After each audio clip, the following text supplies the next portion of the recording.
नमस्ते आप सभी को। आज हम चल रहे हैं पढ़ने एक अपने अध्याय का एक अगला विषय। आप सब जानते हैं अभी हम कौन सा अध्याय पढ़ रहे हैं। हम पढ़ रहे हैं क्षेत्रीय आकांक्षाएं।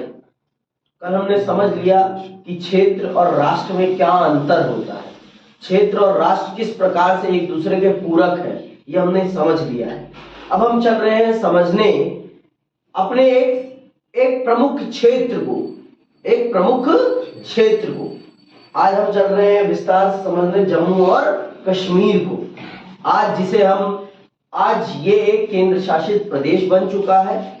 ये 31 अक्टूबर 2019 के बाद से ये जम्मू और कश्मीर राज्य ना होकर जम्मू और कश्मीर और लद्दाख नाम के दो केंद्र शासित प्रदेशों में परिवर्तित कर दिया गया है। और सरकार ने ऐसा क्यों किया, इसको केंद्र शासित प्रदेश में क्यों लिया, ये सारी चीजें हम विस्तार से इस वीडियो में समझेंगे और जानेंगे कि कश्मीर हमारे देश के लिए इतना महत्वपूर्ण क्यों है। कश्मीर हमारे देश के लिए इतना महत्वपूर्ण क्यों है और पाकिस्तान का जो दावा है कश्मीर पर वो किस प्रकार से सरासर गलत है, ये आप आज इस वीडियो में समझ जाएंगे और जान जाएंगे कि कश्मीर भारत का अभिन्न अंग है, था और हमेशा रहेगा। और जो पाकिस्तान ने हमसे जो हमारा कश्मीर छीना है वो जल्दी हम उनसे वापस भी ले लेंगे। क्यों? क्योंकि वो हमारा कश्मीर है, आपका नहीं है। आपने षड्यंत्र रचा है उसे प्राप्त करने के लिए। अगर आप अपने आप को कहते हैं कि हम एक सच्चे इस्लामिक राष्ट्र हैं, तो आप खुद अपने गिरबान में झांक कर देखिए कि आपने सही तरीके से कश्मीर को हासिल किया है कि गलत तरीके से कश्मीर को हासिल किया है। और जो आप कश्मीर के नाम पर पैसा ऐंठते हैं पूरे विश्व से, आप उसका 1/3 पैसा भी कश्मीर के ऊपर खर्च नहीं करते। और आज हमारे कश्मीर की स्थिति देख लीजिए, वो आज विकास की एक नई राह पर है और उस राह पर उसे ले जाने के लिए हमारी सरकार ने उसको एक केंद्र शासित प्रदेश में परिवर्तित किया, जिससे कि उस पर ज्यादा से ज्यादा बेहतरीन तरीके से नियंत्रण रखा जा सके और देश को अच्छे से चलाया जा सके। अब आप चल रहे हैं विस्तार से समझने कश्मीर के पूरे इतिहास को कि कश्मीर का भारत में विलय कैसे हुआ और कश्मीर कैसे एक केंद्र शासित प्रदेश में बदला। ये सब आप जानेंगे इस वीडियो में डिटेल से। तो चलिए प्रारंभ करते हैं और पढ़ते हैं कश्मीर का संपूर्ण इतिहास कि क्या है कश्मीर और कैसे बना कश्मीर एक केंद्र शासित प्रदेश।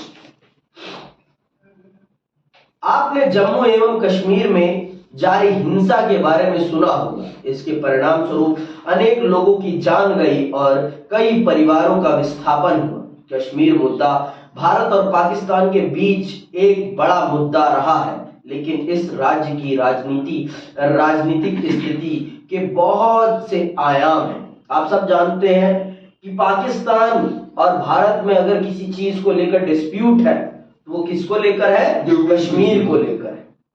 और आज पाकिस्तान की इतनी हालत नहीं है कि वो अपने देश को 2 वक्त की रोटी भी मुनासिब कर सके और वो कश्मीर की बात करता है। भारत से लड़ता है कि मुझे कश्मीर चाहिए। क्यों चाहिए भाई? तू अपने देश तो चला नहीं पा रहा ढंग से और तुझे कश्मीर मिल जाएगा तो तू उसे और बर्बाद कर देगा और कंगला कर देगा। तू उल्टा हमें वो कश्मीर दे जो तूने कब्जा किया हुआ है, वो हमें दे। देख हम क्या उसको स्वर्ग नहीं बना देते तो कहने वाली बात है। तू हमें दे तो, लेकिन तू हमें देना नहीं चाहता। क्यों? क्योंकि तुझे अपने गलत मंसूबों को अंजाम देना है। तूने अपनी जनता को मूर्ख बना रखा है। अगर तू हमसे दोस्ती करके रखेगा तो तेरा ही फायदा होगा, हमारा नहीं। तुझे भी उतना ही फायदा होगा जितना हमारा होगा। लेकिन तेरी बुद्धि तो चीन ने घिस दी है। अमेरिका की लातों की तरह रौंद उठी है कि अगर भारत से तूने मित्रता कर ली तो भारत तुझे लूट लेगा।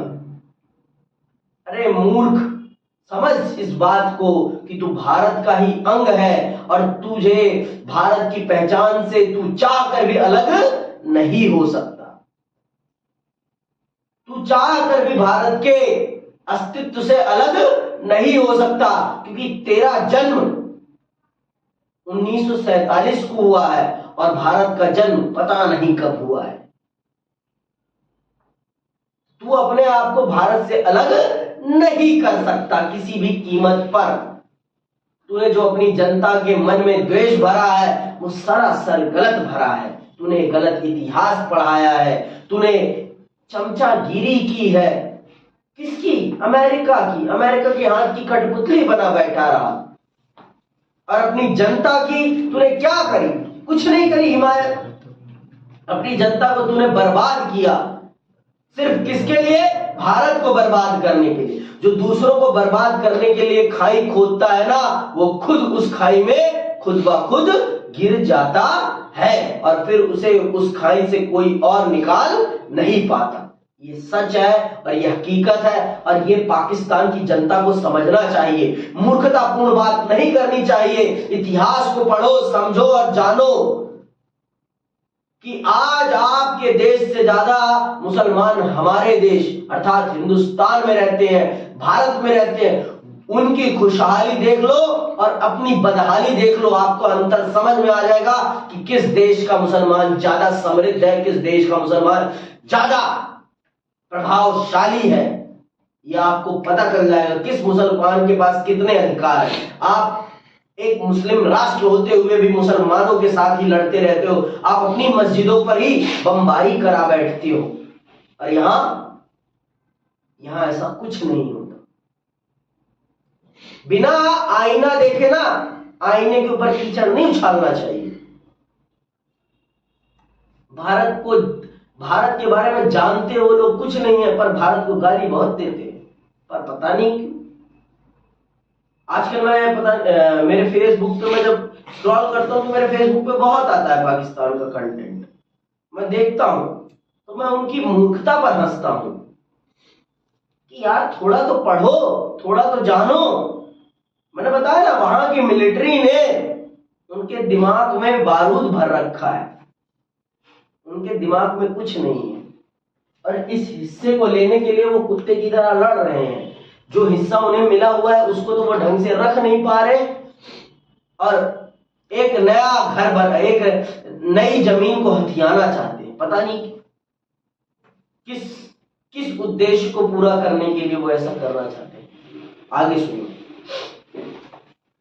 जम्मू एवं कश्मीर में 3 राजनीतिक एवं सामाजिक क्षेत्र शामिल हैं, जम्मू, कश्मीर और लद्दाख। कश्मीर घाटी को कश्मीर के दिल के रूप में देखा जाता है। कश्मीरी बोली बोलने वाले ज्यादातर लोग मुस्लिम हैं। बहरहाल कश्मीरी भाषी लोगों में अल्पसंख्यक हिंदू भी शामिल हैं। जम्मू क्षेत्र पहाड़ी, तलहटी एवं मैदानी इलाके का मिश्रण है, जहां हिंदू, मुस्लिम और सिख यानी कई धर्म और भाषाओं के लोग रहते हैं। लद्दाख पर्वतीय इलाका है जहां बौद्ध एवं मुसलमानों की आबादी है, लेकिन यह आबादी बहुत कम है, बहुत कम है। आपको पता, तो मैंने बताया ना आपका ये जम्मू और कश्मीर, आज जो जम्मू और कश्मीर और लद्दाख 2 यूनियन टेरिटरीज में जो कन्वर्ट हो गया है, इसको विभाजित करने का भी आधार यही रहा कि लद्दाख एक अलग प्रांत है, लद्दाख की अपनी भाषा अलग है। देखो भाषा ही वो चीज है जिसके आधार पर हम बंटवारा करते हैं। हमारे देश में आज तक जितने भी राज्यों का निर्माण हुआ है वो भाषा के आधार पर ही हुआ है। क्यों? क्योंकि भाषा धर्म से बड़ी होती है। भाषा धर्म से बड़ी होती है। क्यों? क्योंकि भाषा आपको संवाद करने का माध्यम उपलब्ध कराती है। धर्म आपको संवाद करने का माध्यम उपलब्ध नहीं कराता है। भाषा आपको माध्यम उपलब्ध कराती है, जिसके माध्यम से आप अपने विचारों को व्यक्त कर पाते हैं। तो इसीलिए हमारे देश में धर्म के या जाति के आधार पर राज्यों का विभाजन नहीं किया गया है।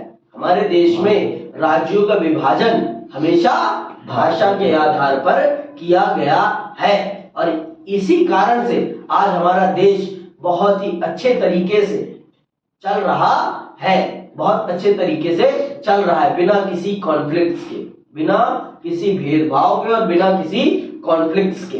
समझना के बाद तो कश्मीर का भी आज जो विभाजन हुआ है वो इसी आधार पर हुआ है। आपने देखा लद्दाख जो एरिया है उसमें बौद्ध हैं और मुसलमान हैं, और वो सारे के सारे लद्दाखी भाषा बोलते हैं, वो कश्मीरी नहीं बोलते। तो इसीलिए आज हमारी सरकार ने भी उसको उसी आधार पर बांट दिया है, उसी आधार पर बांट दिया, और ये संख्या में बहुत कम है। क्यों कम है?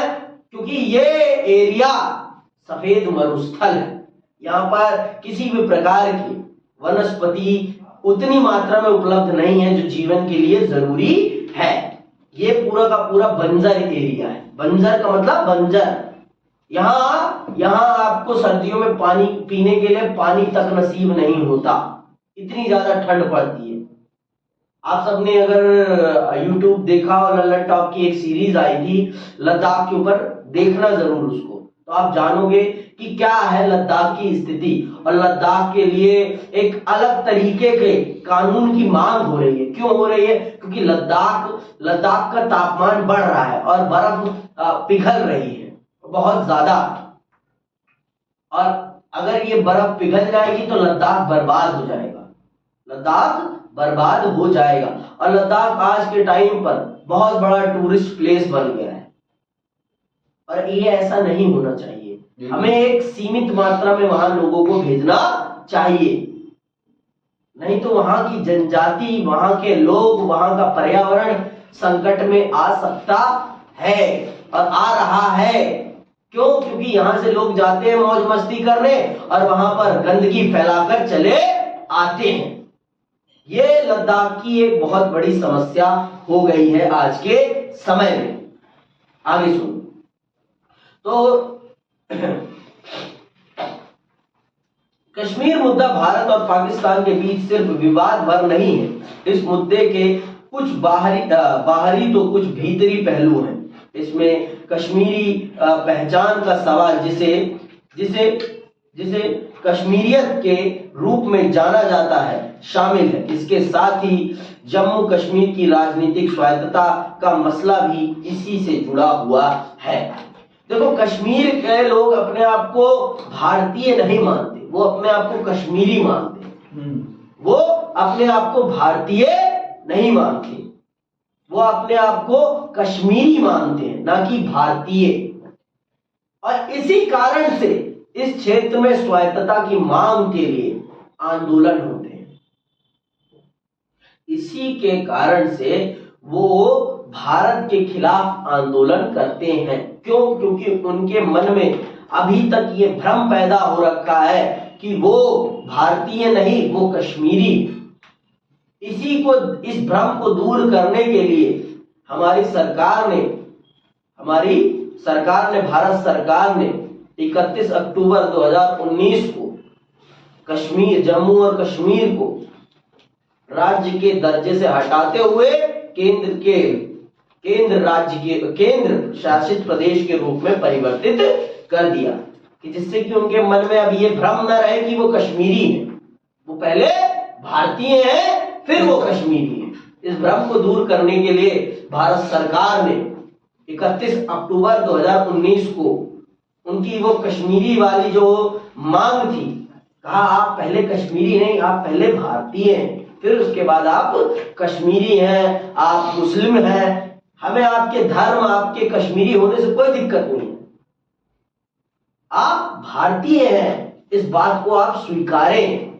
आपकी स्वायत्तता से हमें कोई दिक्कत नहीं है, आपके विकास के लिए जो चीजें जरूरी है हम आपको मुहैया कराएंगे, लेकिन ये फालतू की बात करना छोड़ दीजिए कि हमें अलग प्रांत चाहिए, हमें अलग राज्य बनना है। यह अब संभव नहीं है। अगर आप अलग राज्य बनेंगे तो आप अपने आप को बर्बाद कर बैठेंगे, जैसे पाकिस्तान बर्बाद कर रहा है। जैसे पाकिस्तान अपने आप को बर्बाद कर रहा है, वैसे ही स्थिति आप भी अपनी बना लेंगे और वो हमारे लिए संकट का विषय हो जाएगा। क्यों? क्योंकि हमारे ऊपर बॉर्डर सिक्योरिटी पर बहुत ज्यादा हमें खर्च करना पड़ेगा।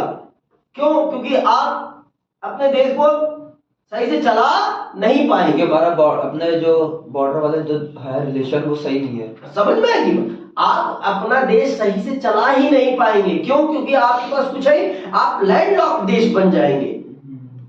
आप चारों तरफ से हमसे घिरे रहेंगे, आप देश अपना चला ही नहीं पाएंगे और पाकिस्तान आपको यूज करेगा हमारे खिलाफ।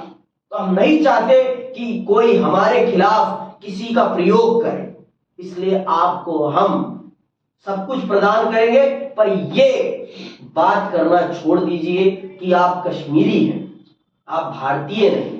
आप कहिए कि हम भारतीय भी हैं, हम कश्मीरी भी हैं और हमारे साथ विकास की राह पर चलिए। आपको भी विकास चाहिए, हमको शांति चाहिए। तो हमारी सरकार ने ऐसा किया। पहले क्या था मुद्दा वो जानते हैं, समस्या की जड़ें क्या थी। सुनना ध्यान से कि कश्मीर में ये जो इतना ज्यादा अलगाव की भावना पैदा हुई, उस अलगाव की भावना के पैदा होने के पीछे क्या समस्याएं थी, सुन लो ध्यान से। 1947 से पहले जम्मू एवं कश्मीर में राजशाही थी। आप सबको पता है कि जम्मू कश्मीर एक रियासत थी और उस रियासत के अंतर्गत वहां के राजा हिंदू थे और जनता हरि सिंह। जनता वहां की जो थी वो अधिकांश संख्या में क्या थी? मुसलमान थी। और हरि सिंह ना पाकिस्तान के साथ जाना चाहते थे और ना ही भारत के साथ। वो एक अलग अपने आप को स्वतंत्र, अपना एक अलग स्वतंत्र अस्तित्व बनाए रखना चाहते थे। आगे सुनना। इसके हिंदू शासक हरि सिंह भारत में शामिल होना नहीं चाहते थे और उन्होंने अपने स्वतंत्र राज्य के लिए भारत और पाकिस्तान के साथ समझौता करने की कोशिश की। पाकिस्तानी नेता सोचते थे कि कश्मीर पाकिस्तान से संबंधित है क्योंकि राज्य की ज्यादातर आबादी मुस्लिम है। बहरहाल यहाँ के लोग स्थिति को अलग नजरिए से देखते थे। वे अपने को कश्मीरी सबसे पहले, कुछ और बाद में मानते थे। राज्य में नेशनल कॉन्फ्रेंस के शेख अब्दुल्ला के नेतृत्व में जन आंदोलन चला। शेख अब्दुल्ला चाहते थे कि महाराजा पद छोड़े, लेकिन वे पाकिस्तान में शामिल होने के खिलाफ थे। कौन? शेख अब्दुल्ला। वो पाकिस्तान में शामिल होना नहीं चाहते थे। कश्मीर की जनता पाकिस्तान में शामिल होना नहीं चाहती थी। ये बात जान लो। कश्मीर की जनता अपने आप को एक अलग प्रांत बनाकर रखना चाहती थी, अपना एक स्वतंत्र स्टेटस बनाकर रखना चाहती थी। वो भी अपने आप को एक देश बना के रखना चाहते थे। समझ में आई बात? और इस समस्या को पैदा करने में पाकिस्तान का ही हाथ है। पाकिस्तान ने ही आजाद होते मान ही कश्मीर पर चढ़ाई कर दी। अभी सुनना। बहरहाल यहाँ के लोग स्थिति को अलग नजरिए से देखते थे। वे अपने को कश्मीरी सबसे पहले, कुछ और बाद में मानते थे। मानते थे। राज्य में नेशनल कॉन्फ्रेंस के शेख अब्दुल्ला के नेतृत्व में जन आंदोलन चला। शेख अब्दुल्ला चाहते थे कि महाराजा पद छोड़े, लेकिन वे पाकिस्तान में शामिल होने के खिलाफ थे। नेशनल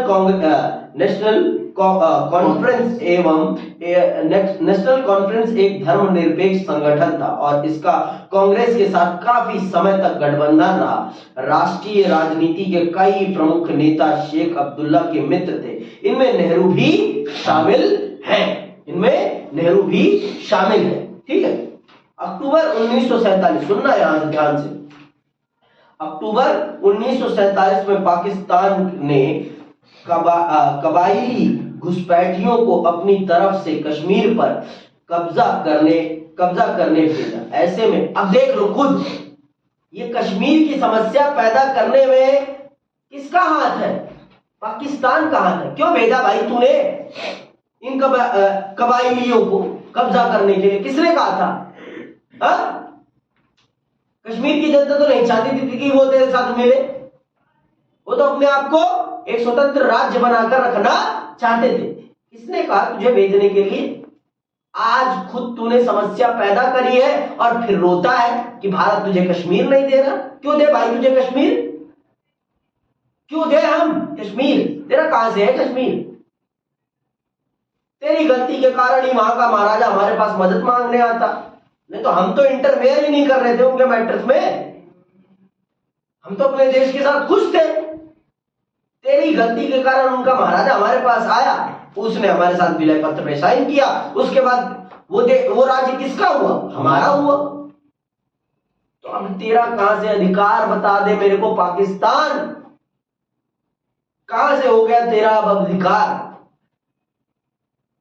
बता भाई कहां से हो गया अब तेरा अधिकार? और हम जानते थे कि अगर हमने कश्मीर को छोड़ा तो ये पाकिस्तान उस पर कब्जा कर लेगा और वहां की जनता को मार डालेगा। हम इस बात को बहुत अच्छे से जानते थे। आगे सुन भैया, शेख अब्दुल्ला कौन था? शेख अब्दुल्ला कश्मीर के एक बहुत बड़े नेता थे। आज के जो फारूक अब्दुल्ला है ना, आज जो कश्मीर में एक बहुत बड़े नेता है फारूक अब्दुल्ला, उनके दादा है या पापा है, ऐसे ही कुछ मुझे नहीं पता। ठीक है। ऐसे में कश्मीर के महाराजा ऐसे में ये देखो सुनो, ऐसे में कश्मीर के महाराजा भारतीय सेना से मदद मांगने को मजबूर हुए। भारत ने सैन्य मदद उपलब्ध कराई और कश्मीर घाटी से घुसपैठियों को खदेड़ा। इससे पहले भारत सरकार ने महाराजा से भारत संघ में विलय के दस्तावेज पर हस्ताक्षर करा लिए। इस पर भी सहमति जताई गई कि स्थिति सामान्य होने पर जम्मू कश्मीर की नियति का फैसला जनमत सर्वेक्षण के द्वारा होगा। मार्च 1948 में शेख अब्दुल्ला जम्मू कश्मीर राज्य के प्रधानमंत्री बने। राज्य में सरकार के मुखिया को तब प्रधानमंत्री कहा जाता था। समझ में आई बात? उस समय कश्मीर का जो भी प्रधान होता था, जनता प्रधान होता था, उसे प्रधानमंत्री कहा जाता था। क्यों? क्योंकि कश्मीर को हमने कुछ स्पेशल राइट्स प्रदान किए थे। उस समय हमने जब कश्मीर को अपने अंदर विलय किया था तो हमने कश्मीर को अपने संविधान के अंतर्गत कुछ विशेष अधिकार प्रदान किए थे कि हाँ, कश्मीर एक स्पेशल राज्य रहेगा, एक विशेष राज्य रहेगा, उस पे भारत के संविधान के कुछ प्रावधानों का असर नहीं होगा। मतलब कुछ प्रावधान वहां पर अप्लाई नहीं होंगे। किसके? भारत के संविधान के। लेकिन आज के समय में भारत का हर संविधान वहां पर अप्लाई होता है, कुछ एक चीजों को छोड़कर। आगे सुनना। भारत जम्मू एवं कश्मीर की स्वायत्तता को बनाए रखने पर सहमत हो गया। इसे संविधान में धारा 370 का प्रावधान करके संवैधानिक दर्जा दिया गया। बाहरी और आंतरिक विवाद। देखो, बाहरी विवाद पैदा करने में भी पाकिस्तान का ही हाथ है और आंतरिक विवाद भी पैदा करने में कश्मीर में पाकिस्तान का ही हाथ है। ये भैया खालिस्तानी को तो भी समर्थन करता है, उनको सबको करता है। और जब हम करते हैं तो इसकी गांड में लग जाती है मिर्ची, ऐसी मिर्ची कि जल जाती है। बलूच अपने लोगों को ये सहयोग नहीं कर पाता। बलूचिस्तान इनके खिलाफ है, पूरा बलूच इनके खिलाफ है कि हमें पाकिस्तान के साथ नहीं रहना। क्यों नहीं रहना? क्योंकि पाकिस्तान उनको कुत्ते के जीवन जीने के लिए मजबूर करके रखता है, कुत्ते का जीवन। अब आप खुद बताओ, किसी के साथ आप ऐसा व्यवहार करोगे तो वो आपके साथ खुश रहेंगे? नहीं। कश्मीर की जनता के साथ वो कैसा व्यवहार करते हैं जो उनके पास कश्मीर है, उनको कुछ नहीं देते। आज पाकिस्तान में आटे की कीमत क्या है? 280 रुपए किलो है। फिर भी वो अमेरिका से हथियार खरीद रहा है। हथियार तो खरीदेगा ना, भारत से लड़ना है उसे। जनता भूखे मर जाए, लेकिन भारत से दुश्मनी थोड़ी कर सकता है। वही तो भारत से दुश्मनी रखेगा तभी तो जिएगा ना जिंदगी भर, तभी तो उसको भीख मिलती रहेगी, तभी तो वो उसे कुत्ते की तरह सब टुकड़े फेंकते रहेंगे। ब्रिटेन फेंकेगा, अमेरिका फेंकेगा, चाइना फेंकेगा, तो मिले ऐसे करके। समझ में आई बात? आगे सुनो, बाहरी और आंतरिक विवाद। उस समय से जम्मू एवं कश्मीर की राजनीति हमेशा विवादग्रस्त एवं संघर्ष युक्त रही। इसके बाहरी एवं आंतरिक दोनों कारण हैं। कश्मीर समस्या का एक कारण पाकिस्तान का रवैया है। पाकिस्तान का रवैया है। कंगले से अपना देश संभाला नहीं जाता, लेकिन दूसरों के मैटर में इंटरफेयर करना इसको बहुत जरूरी है। और सच है, अपने बच्चों को खिलाने के लिए रोटी नहीं है, लेकिन आतंकवाद पैदा करने के लिए बहुत पैसा है भाई के पास, बहुत पैसा। अब तो प्रधानमंत्री वो है ना भाई वहाँ का। अरे कोई भी हो, हमें क्या करना है? शहबाज शरीफ हो, नवाज शरीफ हो, हमें क्या करना है? क्या करना है हमें? इमरान खान। सब इमरान खान भी थे, तब भी वो कटोरा लेकर भीख मांग रहे थे। शहबाज शरीफ है, वो भी कटोरा लेके भी, नवाज शरीफ थे, वो भी कटोरा लेकर भीख मांग रहे थे। मांग भीख ही रहे थे वो। अमेरिका की दया पर पल रहे थे। अभी तक कटोरा नहीं हटा इनके हाथों से, हटेगा भी नहीं जब तक इनकी हरकतें चेंज नहीं होगी। जब देखो, हमारे प्रधानमंत्री अटल बिहारी वाजपेयी की एक बात है कि आप अपना सब कुछ परिवर्तित कर सकते हो, लेकिन जीवन में कभी पड़ोसी नहीं परिवर्तित कर सकते। और उन मूर्खों की बुद्धि में ये बात ही नहीं घुसती। अरे हम बाप है तो बाप मान लो ना हमें, और जियो बेटे की तरह हमारे साथ खुश रखेंगे। हम खुश रखेंगे और नहीं रखेंगे। हर सुविधा तुम्हारी कितनी आबादी है यार? तुम्हारी दिल्ली के बराबर तो आबादी नहीं है। 20 करोड़ आबादी है तुम्हारी, 20 करोड़ आबादी है। कोशिश कर रहे हैं अपने पैर पे खड़े होने। समझ रही बात? इतनी तो भैया गोवा में जाते हैं घूमने। समझ रही बात? बीच पे। अरे महाकुंभ का मेला होता है, इससे ज्यादा तो महाकुंभ के मेले में भीड़ होती है हमारे देश में। खो जाएंगे पाकिस्तान। समझ रही बात? महाकुंभ का जब मेला होता है तो इससे ज्यादा तो महाकुंभ के मेले में भीड़ होती है जितनी पाकिस्तान की आबादी है। इमरान खान आता है। हाँ। समझ रही बात?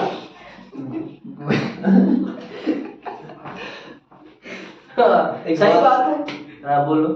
गूगल पे केस भी कर था भाई उन्होंने। गूगल पे केस करने की औकात नहीं है उनकी। बोला कि तुम्हारा सीईओ भारतीय, तो इसलिए मेरा वो आता है। हाँ, कोई बात नहीं, आने दो। अब हकीकत है तो क्या कर सकते हैं। चलो आगे। तो कश्मीर में ये जो विवाद है आंतरिक और बाहरी, उस आंतरिक और बाहरी विवाद को पैदा करने में सबसे बड़ा योगदान अगर किसका है तो वो किसका है? पाकिस्तान का। पाकिस्तान अपने आप को तो सही कर नहीं पाता, तो कैसे वो दूसरे को सही जीने दे? कहता है मैं ना सही रहूंगा ना किसी को रहने दूंगा, ना मैं खुद शांत रहूंगा ना किसी और के अंदर शांति आने दूंगा। समझ में आई बात? अरे कंगले के ऊपर गोली चलाकर भी हम क्यों अपनी गोली बर्बाद करें? जो पहले से ही मर रहा है उसे मारने का क्या फायदा? मरते को मारा नहीं जाता। एक दो दिन का मेहमान है। एक दो दिन, 10 दिन का, 100 साल का, हमें कोई फर्क नहीं पड़ता। हमें अपने देश से मतलब होना चाहिए बस। हमारे देश की जनता, हमारे देश का जनमानस खुश होना चाहिए, बस हमारा एक उद्देश्य होना चाहिए। और हमने कश्मीर को भी खुश करने के लिए वहां की परिस्थितियों को अपने संपूर्ण नियंत्रण में लिया है, और आज हमने उसे एक केंद्र शासित प्रदेश में परिवर्तित करके वहां की अशांतियों को समाप्त करने के लिए, विकास की जो भी जरूरतें हैं उनको पूरा करने के लिए उस पर संपूर्ण रूप से इन्वेस्टमेंट कर दिया है। अब कश्मीर की जनता से हमें ये सहयोग चाहिए कि वो अपना विकास चाहती है या पाकिस्तान की जैसे बर्बादी चाहती है, ये जम्मू कश्मीर की जनता तय करे। हमने तो तय कर लिया है कि हमें कश्मीर का विकास चाहिए, हमें कश्मीर का विकास चाहिए, हमें कश्मीर में समृद्धि चाहिए। अब ये कश्मीर की जनता तय करे कि उसे क्या चाहिए। भाई हम उनको मारना चाहते हैं क्या? किसको? पाकिस्तानियों। हम क्यों मारेंगे? मानना चाहते ना, अगर मारना चाहते हैं ना तो सिंधु नदी में जहर मिला देते हैं। क्यों मिलाए? भाई हमारे पास भी आएगी। ना, ये गलत काम नहीं करना। कभी हमें किसी को मौत नहीं देनी। वो भगवान है ना, वो खुदा है। जिस खुदा पर वो इतना नाश करते हैं, कभी उस खुदा की सच्ची बातों पर उन्होंने अमल तक नहीं किया है। तो हम भी, वो खुदा तो हमें देख रहा है ना। मैंने कहा ना, जो जितना पाप करेगा उस पाप का भुगतान भी वही करेगा। उन्होंने अपने देश में अपने लोगों के साथ पाप किया है, तो उसका भुगतान भी वही भर रहे हैं। हमने अपने देश की जनता के साथ कभी कोई पाप नहीं किया तो हम उसका भुगतान नहीं भर रहे, और कभी भी ऐसा नहीं करना। पानी में कभी जहर नहीं मिला। वो आतंकवादियों को बना के आतंकवादी कहते तुम्हें जन्नत नसीब होगी। जन्नत जन्नत पता नहीं, जन्नत नसीब कोई जाए, कोई जाए पूछे तो किसी पाकिस्तानी से। आगे सुनो, आगे सुनो, आगे सुनो। एक हीरोइन की मांग करी। बिल्कुल बात तो सही। उसने हमेशा ये दावा किया कि कश्मीर घाटी पाकिस्तान का हिस्सा होना चाहिए। आप पढ़ चुके हैं कि 1947 में इस राज्य में पाकिस्तान ने कबायली हमला करवाया। इसके परिणाम स्वरूप राज्य का एक हिस्सा पाकिस्तानी नियंत्रण में आ गया। भारत ने दावा किया कि यह क्षेत्र का अवैध अधिग्रहण है। सच में अवैध है। आपने कब्जा किया है, आपने किसी कानूनी तौर पर। वहां की जनता आपके साथ मिलना नहीं चाहती, वहां की जनता तो आपके साथ मिलना नहीं चाहती। आपने जबरदस्ती उन पर अपना नियंत्रण थोपा है, जबरदस्ती आपने उन पर अपना नियंत्रण थोपा है। आपने ही पाकिस्तान कश्मीर डिस्प्यूट को पैदा किया है, हमने नहीं किया। आप अपने बच्चों को सही इतिहास नहीं पढ़ाते, हम तो पढ़ाते हैं सही इतिहास ही नहीं। उनका खुद का इतिहास भी नहीं है। सच बात है। अगर वो इतिहास पढ़ाएंगे तो किसका पढ़ाना पड़ेगा? भारत का पढ़ाना, अपने पापा का। अब पापा का पढ़ाएंगे तो वहां की जनता में पापा के प्रति वफादारी पैदा होगी, ना कि उनके बेटे की।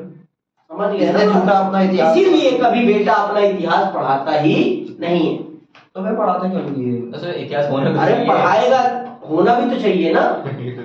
है तो किसका इतिहास है? भारत का इतिहास है। और भारत का इतिहास पढ़ा देगा तो वहां की जनता में किस राष्ट्र के प्रति प्रेम पैदा होगा? भारत के प्रति प्रेम। क्या बताएगा? मैं 1947 को पैदा हुआ, मैंने ये सब किए बताएगा बस। उसके पास अपना कोई इतिहास मैं आतंकवादी का बहुत बड़ा वो नेता हूँ। आगे सुनो, ये बताएगा। भारत ने दावा किया कि यह क्षेत्र का अवैध अधिग्रहण है। पाकिस्तान ने इस क्षेत्र को आजाद कश्मीर कहा। 1947 के बाद कश्मीर भारत और पाकिस्तान के बीच संघर्ष का एक बड़ा मुद्दा रहा है। आप सबको पता है कि ये आज के समय में भारत और पाकिस्तान के बीच में डिस्प्यूट का सबसे बड़ा कारण बना हुआ है। पाकिस्तान ने जिस कश्मीर पर अधिग्रहण किया, उस कश्मीर को वो आजाद कश्मीर कहते हैं।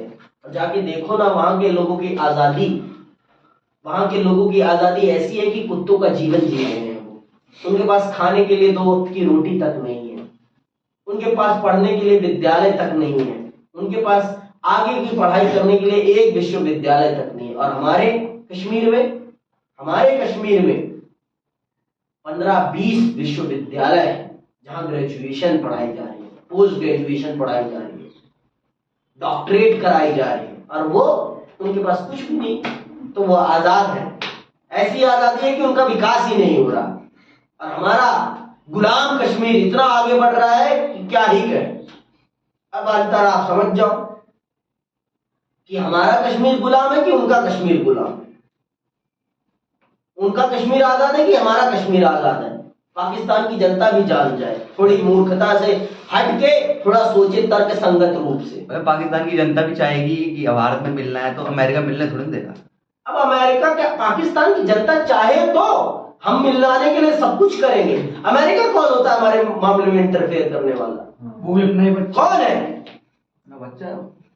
कुछ भी हो भाई, अगर हम दोनों चाह रहे हैं मिलना तो तू कौन होता है? जब मियाँ बीबी है राजी तो क्या करे काजी? राजी तो हो पहले मियाँ बीबी, राजी तो हो। पर उसका धंधा उसी से चलता है, पाकिस्तान से। अरे चले, खरीदता तभी तो उसका चलता है। आतंकवाद पाल भी तो वही तो। कोई बात नहीं। अब पहले तो हमारी बीबी राजी तो हो, पहले बीबी को तो राजी कर ले भाई। है वहां इतने डिस्प्यूट्स पैदा हो जाएंगे ना, खुद ब खुद राजी हो जाएंगे। आगे सुनो।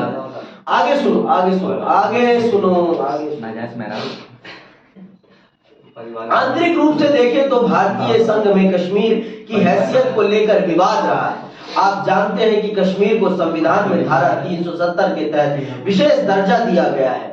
धारा 370 एवं 71 के तहत किए गए विशेष प्रावधानों के बारे में आपने पिछले वर्ष पिछले वर्ष भारतीय संविधान सिद्धांत और व्यवहार में पढ़ा होगा। धारा 370 के तहत जम्मू एवं कश्मीर को भारत के अन्य राज्यों के मुकाबले ज्यादा स्वायत्तता दी गई है। राज्य का अपना संविधान है। राज्य का, सुन लो, जम्मू कश्मीर के पास धारा 370 और 71 जब थी उसके पास किस प्रकार के विशेषाधिकार थे? तो सुनना, पाकिस्तान उसका सुनो ध्यान से। धारा 370 के तहत जम्मू एवं कश्मीर को भारत के अन्य राज्यों के मुकाबले ज्यादा स्वायत्तता दी गई है। राज्य का अपना संविधान है। भारतीय संविधान की सारी व्यवस्थाएं इस राज्य पर लागू नहीं होती। संसद द्वारा पारित कानून राज्य में उनकी सहमति के बाद ही लागू हो सकते थे, है नहीं थे। अब हर चीज, अब भारत के संसद में बना हर कानून जम्मू कश्मीर में लागू हो सकता है। अब कश्मीर का ना अपना खुद का झंडा है, ना खुद का अब अपना संविधान। पहले ये सब थे। जब आर्टिकल 370 था तो जम्मू कश्मीर के पास अपना संविधान भी था, अपना ध्वज भी था, और भारत का कोई भी प्रावधान वहां पर तब तक लागू नहीं होता था जब तक जम्मू कश्मीर की असेंबली उस प्रावधान को मंजूर ना कर दे। जब तक जम्मू कश्मीर की असेंबली, जो विधानसभा है वहां की, वो जब तक उसे मंजूर ना कर दे तब तक कश्मीर में भारत की संसद के द्वारा बनाया गया कानून लागू नहीं हो सकता था। लेकिन आज के समय में ऐसा नहीं। अब भारत की संसद के द्वारा भारत के संविधान के हर प्रावधान वहां पर लागू होते हैं। क्यों? क्योंकि अब वो राज्य ना होकर, अब वो जो उसके पास विशेषाधिकार थे, उन विशेषाधिकारों को अब समाप्त कर दिया गया है और अब वो भारत का एक केंद्र शासित प्रदेश बन गया है। आर्टिकल 370 और 71 दोनों में यही था। हाँ, दोनों में यही बात। ठीक है। इस विशेष स्थिति से दो विरोधी प्रतिक्रियाएं सामने आए। लोगों का एक समूह मानता है कि इस राज्य को धारा 370 के तहत विशेष दर्जा देने से यह भारत के साथ, सुन लो आगे देख लो सचिन, लोगों का एक समूह मानता है कि इस राज्य को धारा 370 के तहत विशेष दर्जा देने से यह भारत के साथ पूरी तरह नहीं जुड़ पाता है। यह समूह मानता है कि धारा 370 को समाप्त कर देना चाहिए और जम्मू कश्मीर को अन्य राज्यों की तरह ही होना चाहिए। बहुत लोग मानते हैं कि धारा 370 के अंतर्गत जम्मू कश्मीर भारत से अन्य राज्यों की तरह जुड़ा हुआ नहीं है। तो अगर हमें कश्मीर को भारत से पूर्ण रूप से जोड़ना है तो धारा 370 को समाप्त करना पड़ेगा। और हमारी सरकार ने कर भी दिया आज के समय में। हमारी सरकार ने आज के समय में कर भी दिया है इस चीज को। धारा 370 को समाप्त करके उसे जम्मू और कश्मीर और लद्दाख को पूर्ण रूप से भारत का अंग बना दिया गया है। पूर्ण रूप से पहले भी था, लेकिन पहले कश्मीर को कुछ स्वायत्तताएं प्रदान, कुछ स्पेशल पावर्स प्रोवाइड थी, लेकिन वो स्पेशल पावर्स अब हटा दी गई। ठीक है। दूसरा वर्ग, जिसमें ज्यादातर कश्मीरी विश्वास करता है कि इतनी भर स्वायत्तता पर्याप्त नहीं है, वो और स्वायत्तता चाहते हैं। कश्मीर के लोग चाहते हैं कि उन्हें और अधिकार दिए जाएं अपने राज्य को चलाने के लिए। उन पर सेंट्रल का कंट्रोल कम से कम होना चाहिए। कम से कम किसका कंट्रोल? सेंट्रल गवर्नमेंट का। ठीक है। कश्मीरियों के एक वर्ग ने तीन प्रमुख शिकायतें उठाई। पहली यह कि भारत सरकार ने वायदा किया था कि कबायली घुसपैठियों से निपटने के बाद जब स्थिति सामान्य हो जाएगी तो भारत संघ में विलय के मुद्दे पर जनमत संग्रह कराया जाएगा। इसे पूरा नहीं किया गया।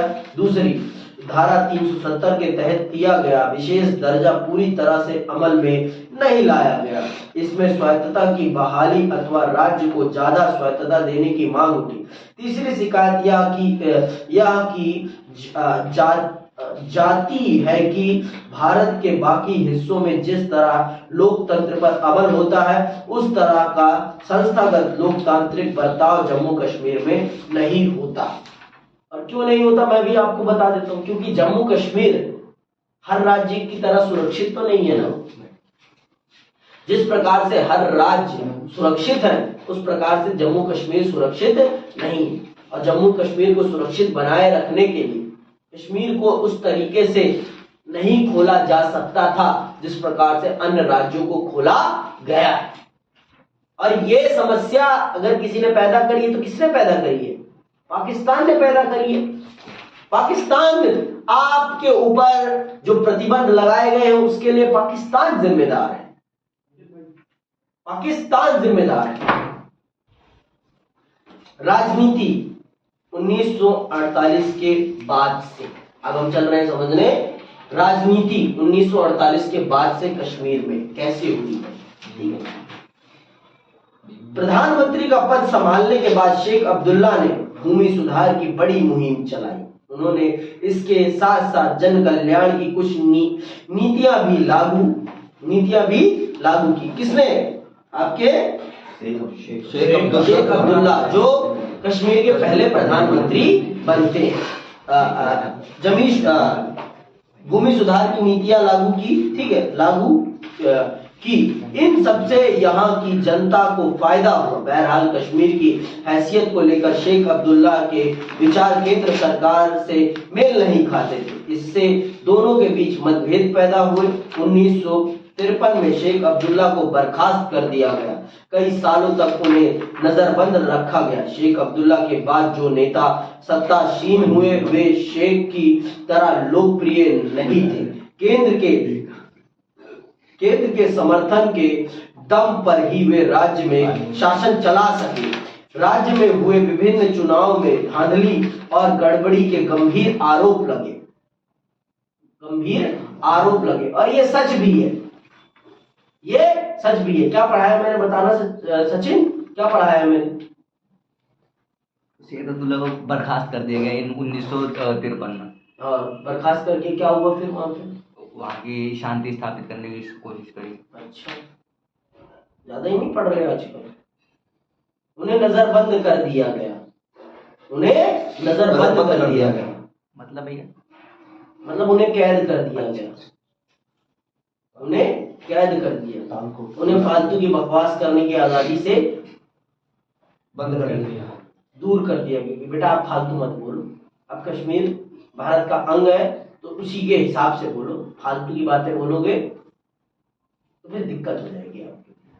क्योंकि ये शेख अब्दुल्ला बाबू ज्यादा ही उछलने लगे थे। धांधली और गड़बड़ी करने लगे। धांधली गड़बड़ी तो इन्होंने नहीं की है। वहाँ के जो चुनाव होते वो ज्यादा ही स्वायत्तता चिल्ला रहे थे। अरे भाई तुझे स्वायत्तता दे देंगे तो दिक्कत हो जाएगी हमारे लिए। तो हमारे लिए आतंकवादी पैदा करने लगेगा अपने ही इसी देश में। हमारे देश को बर्बाद कर बैठेगा। और हम अपना देश बर्बाद नहीं करना चाहते। तुम शांति से रहो, प्यार से रहो, तुम्हें सब कुछ मिलेगा। लेकिन अगर तुम हमारे देश के खिलाफ षड्यंत्र करते हुए रहोगे तो तुम्हें सिर्फ AK-47 की गोली मिलेगी और तुम्हारी छाती में मिलेगी। समझ में आई बात? तुम्हारी छाती में AK-47 की गोली दाग दी जाएगी। हाँ, समझ में आई बात? तो शेख अब्दुल्ला ने बहुत आरोप लगाया केंद्र सरकार पर कि केंद्र सरकार जम्मू कश्मीर के चुनाव में धांधली करा रही है और अपनी मर्जी की सरकार बनवा रही है। और ये कहीं से भाई कह रहा धांधली का होता है। अरे मतलब फर्जी तरीके से आपने वोट डलवा दिए, फर्जी तरीके से आपने ये करवा दिया। आप जीत नहीं रहे थे, आपने जबरदस्ती लोगों को रोक दिया और अपने मर्जी के वोट डलवा दिए। ये करना होता है धांधली करना, फर्जी काम करना, फर्जी तौर पर अपने आप को जितवा लेना। ये है फर्जी। समझ में आई बात? इस तरीके से आई बात समझ? आगे सुनो। 1953 से लेकर 1974 के बीच अधिकांश समय इस राज्य की राजनीति पर केंद्र का असर रहा, कांग्रेस का असर रहा। कमजोर हो चुकी नेशनल कॉन्फ्रेंस शेख अब्दुल्ला के बिना कांग्रेस के समर्थन से राज्य में कुछ समय तक सत्तासीन रही, लेकिन बाद में वह कांग्रेस में मिल गई। इस तरह राज्य की सत्ता सीधे कांग्रेस के नियंत्रण में आ गई। इस बीच शेख अब्दुल्ला और भारत सरकार के बीच सुलह की कोशिश जारी रहे। आखिरकार 1974 में इंदिरा गांधी के साथ शेख अब्दुल्ला ने एक समझौते पर हस्ताक्षर किए और वे राज्य के मुख्यमंत्री बने। उन्होंने नेशनल कॉन्फ्रेंस को फिर से खड़ा किया और 1977 से राज्य विधानसभा के चुनाव में बहुमत से निर्वाचित हुए। सन 1982 में शेख अब्दुल्ला की मृत्यु हो गई और नेशनल कॉन्फ्रेंस के नेतृत्व की कमान उनके पुत्र फारूक अब्दुल्ला ने संभाली। फारूक अब्दुल्ला भी मुख्यमंत्री बने। बहरहाल राज्यपाल ने जल्दी ही उन्हें बर्खास्त कर दिया और नेशनल कॉन्फ्रेंस से एक टूटे हुए गुट ने थोड़े समय के लिए राज्य की सत्ता संभाली। देखो ये लोग ना, ये पॉलिटिशियंस ना अपने फायदे को देखने लगे थे, ये अपने फायदे को देखने लगे। ये फारूक अब्दुल्ला क्यों हटा दिया? फारूक अब्दुल्ला, क्योंकि फारूक अब्दुल्ला का शासन काल में शांति और शांति कायम नहीं रही होगी। राज्यपाल को राज्यपाल किसका नुमाइंदा होता है राज्यों में? केंद्र सरकार का नुमाइंदा। हाँ, वो पता है ना आपको? आपने बताया था ना, वो करता है, वो क्या कहते हैं, वहां की कानून को पास करने में जिस प्रकार से राष्ट्रपति की भूमिका होती है, सिग्नेचरी पावर होती है उसकी, घुसपैठिए की तरह वो काम करता है। हाँ, घुसपैठिए की तरह काम करता है। राज्य सरकार की सारी खबर केंद्र सरकार को भेजता है।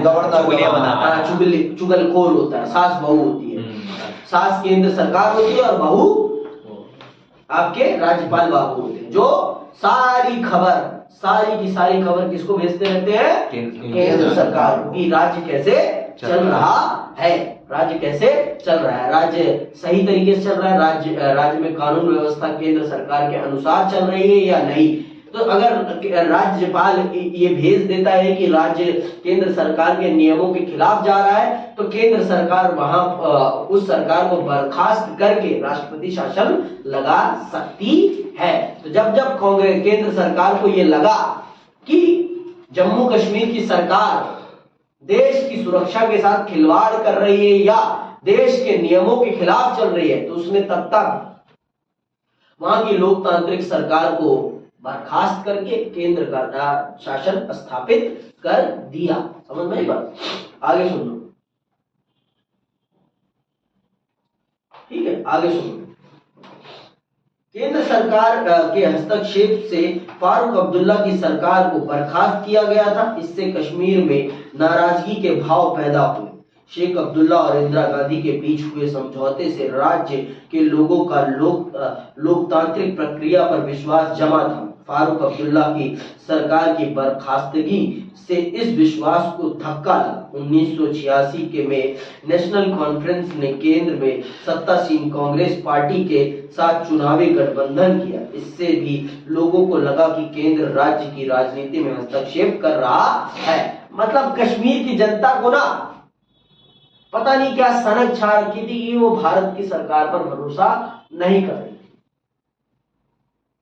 और ये सनक पैदा करने में पाकिस्तान का बहुत बड़ा हाथ था। पाकिस्तान कभी चाहता ही नहीं है कि कश्मीर शांत रहे। लोग चाहते कैसे भी करके बस ये कश्मीर मेरे पास आ जाए। हाँ, कैसे भी करे, वो चाहता यही है। और कश्मीर की जनता ने भी कभी कभी उसकी इस मूर्खतापूर्ण मांग में किसी न किसी रूप से सहायता भी की है। हर बाहरी व्यक्ति चाहता है आपके घर को तोड़ना, और अगर आपके घर में मूर्ख लोग नहीं होंगे ना, तो आपका घर कभी नहीं टूटेगा। आपका घर कभी नहीं टूटेगा। आपका घर तभी टूटेगा जब आपके घर में कुछ मूर्ख लोग रहेंगे, और कश्मीर में ऐसे मूर्खों की कमी नहीं। अपने फायदे के लिए वो कश्मीर की जनता की बलि देने में, कश्मीर की जनता को बलि का बकरा बनाने में कोई कसर नहीं छोड़ रहे। और उनको कश्मीर वालों को समझ ही नहीं आ रहा। कश्मीर के लोगों को समझ ही नहीं आ रही, बुद्धि कहाँ है। हमको चाहिए आजादी। अरे आजादी क्या होती है? आजादी का अर्थ क्या है? अपनी शर्तों पर अपना जीवन जीना। तो हम तो मना नहीं कर रहे ना आपको आपकी शर्तों पर जीवन जीने के लिए। हम तो बस शांति चाहते हैं आपसे। हम तो आपको सब कुछ देने के लिए तैयार हैं, लेकिन आप भी तो हमारे साथ कोऑपरेट करें ना थोड़ा सा। रिश्ता दो तरफा होता है, कभी एक तरफा नहीं होता। दोनों तरफ से हाथ मिलते हैं तब जाके दोस्ती होती है। तू भी मुझे दोस्त माने, मैं भी तुझे दोस्त मानूं, तब है दोस्त ना। एक दोस्त माने और एक दुश्मन माने तो दोस्ती चल पाएगी? कदापि नहीं चल पाएगी। मैं तुझे दोस्त मान रहा हूं, तू आके मेरे पीठ पे छुरा भोंक रहा है, तो क्या होगा फिर? क्या होगा फिर? विश्वास खत्म। हम आपको अधिकार देते हैं और आप अपने अधिकारों का दुरुपयोग करते हैं, तो हम क्या करेंगे आपको? हम भी तो अपना देश सुरक्षित चाहते हैं ना, तो हमें मजबूरन आपके अधिकारों पर प्रतिबंध लगाना पड़ेगा। और आज के समय में कश्मीर की स्थिति बदल रही है और कश्मीर विकास के रास्ते पर चल रहा है। आगे सुनो। विद्रोह तेवर और उसके बाद, विद्रोही तेवर और उसके बाद। इस माहौल में 1947 के विधानसभा चुनाव हुए। आधिकारिक नतीजे बता रहे थे कि नेशनल कॉन्फ्रेंस और कांग्रेस के गठबंधन को भारी जीत मिली है। फारूक अब्दुल्ला मुख्यमंत्री बने। बहरहाल लोग बाग यह मान रहे थे कि चुनाव में धांधली हुई है और चुनाव परिणाम जनता की पसंद की नुमाइंदगी नहीं कर रहे। 1980 के दशक से ही यहाँ के लोगों में प्रशासनिक अक्षमता को लेकर रोष पनप रहा था। लोगों के मन का गुस्सा यह सोचकर और भड़का कि केंद्र के इशारे पर लोकतांत्रिक प्रक्रिया के साथ हेराफेरी की जा रही है। इन सब बातों से कश्मीर में राजनीतिक संकट उठ खड़ा हुआ।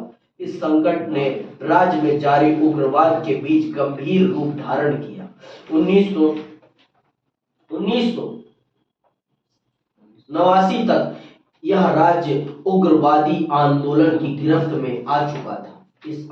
इस आंदोलन में लोगों को अलग अलग कश्मीर राष्ट्र के नाम पर लामबंद किया जा रहा है।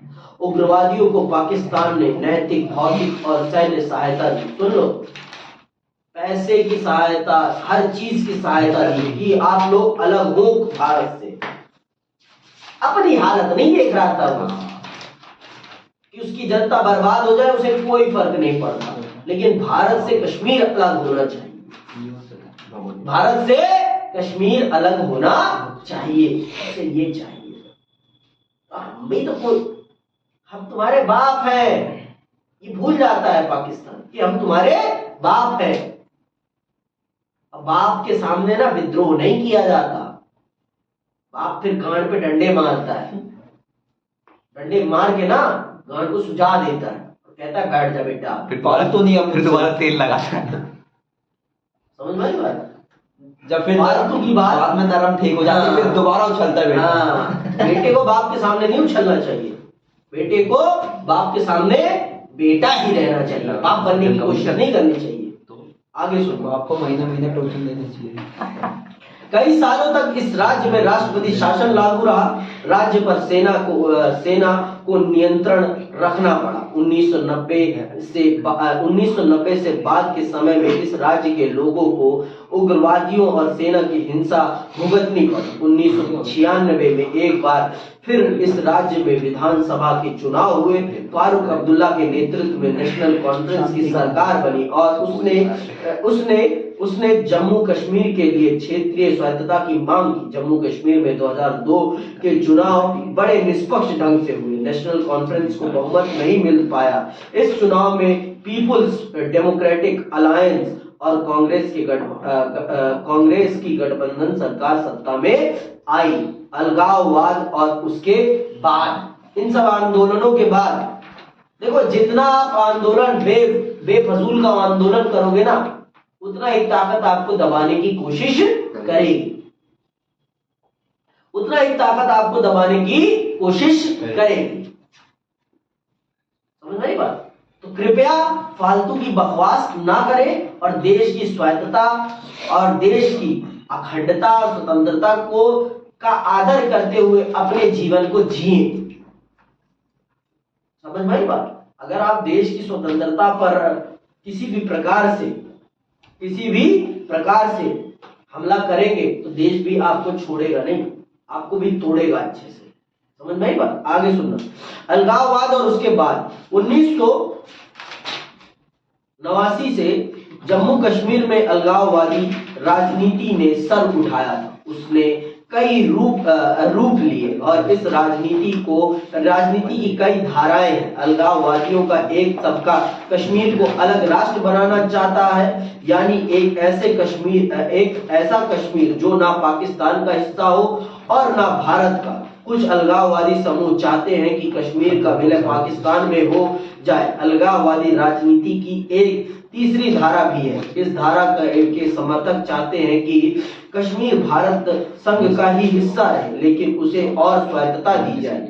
स्वायत्तता की बात जम्मू और लद्दाख के लोगों को अलग अलग ढंग से लुभाती है। इस क्षेत्र के लोगों की एक आम शिकायत उपेक्षा भरे बर्ताव और पिछड़ेपन को लेकर है। इस वजह से पूरे राज्य की स्वायत्तता की मांग जितनी प्रबल है, उतनी ही प्रबल मांग इस राज्य के विभिन्न भागों में अपनी अपनी स्वायत्तता को लेकर है। देखो, मैंने आपको पहले ही बता दिया, ये राज्य सिर्फ कुछ लोगों को लेकर नहीं बना है। ये राज्य ना एक धर्म के लोगों का है, ना एक जाति के लोगों का है, ना एक भाषा के लोगों का है। तो इस राज्य में बहुत आधार पर स्वायत्तता की मांग है। लद्दाखी अपने स्तर पर स्वायत्तता की मांग कर रहे हैं, कश्मीरी अपने स्तर पर और जम्मू के लोग अपने स्तर पर। और इन सब की स्वायत्तता को पूरा करने के लिए भारत सरकार ने धारा 370 को समाप्त करते हुए आपके जम्मू कश्मीर को 2 केंद्र शासित प्रदेशों में परिवर्तित कर दिया और उन सभी की इच्छाओं की पूर्ति कर दी।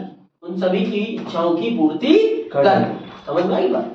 आज हम कश्मीर को एक अलग आज कश्मीर, जम्मू कश्मीर का और लद्दाख का एक अलग स्टेटस बन गया है। अब वहां पर पूर्ण रूप से केंद्र का नियंत्रण है और केंद्र की सरकार के अनुसार वहां पर विकास का कार्यक्रम चलाया जा रहा है। आगे सुनो।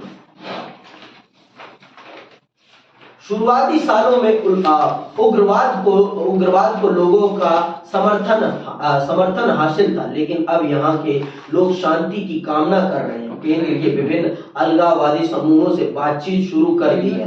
अलग राष्ट्र की मांग की जगह अब अलगाववादी समूह अपनी बातचीत में भारत संघ के साथ कश्मीर के रिश्ते को पुनर्परिभाषित करने पर जोर दे रहे हैं। अब कश्मीर की जनता भी समझ गई है कि भारत से अलग होने